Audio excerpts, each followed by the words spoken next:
Fiery heat shot mercilessly through my bones, sending them all splintering. The agony sent stars sprinkling across my vision, but a fresh wave of cool magic swept over my skin a moment later.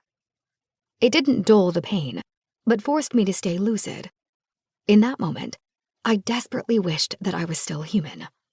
Because this was hell, and there was no doubt that I wasn't human anymore.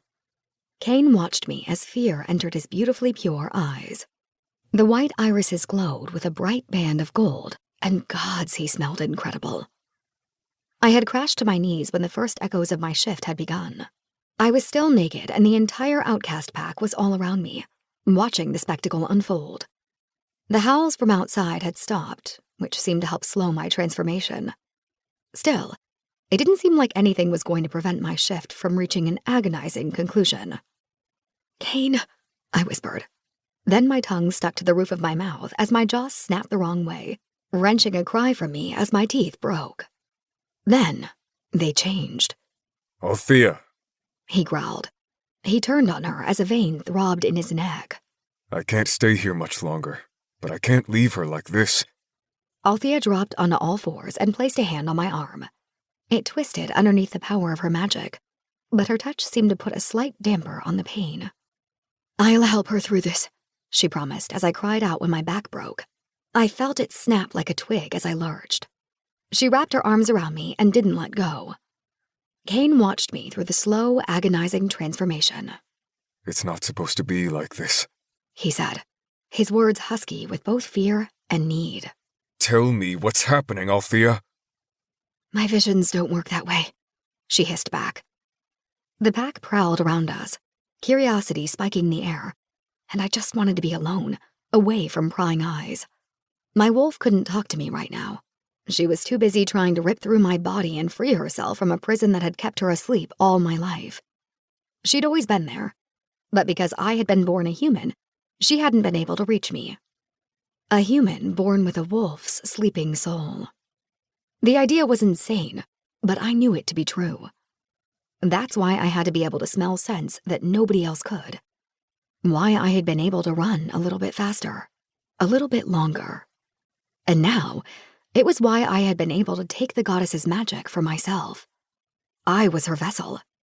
My wolf accepted her without hesitation, or without bothering to ask me what I wanted. "Make this stop," I begged before my arms broke and I shrieked in pain. Althea hauled me to my feet, but my legs wouldn't hold my weight. I helplessly slumped against her like a broken doll. "The transformation is slower than it should be because you're shifting at the wrong time.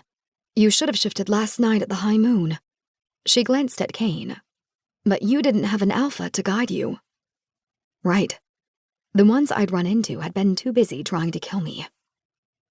Another wave of magic gave me a momentary reprieve. Enough to think for a minute, anyway. My magic, combined with Althea's, seemed to have a numbing effect on the transformation. I spent that moment wondering where Kane had been. I needed to know what was going on if I was going to survive this. And if I'd learned anything throughout my life, it was never to trust a wolf. My crazy Aunt Dahlia had warned me not to be deceived by their beauty.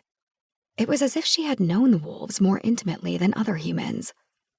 Given everything that had happened, I had a few questions for her if I ever managed to see her again. Like, how the fuck I had been born with a dormant wolf's soul.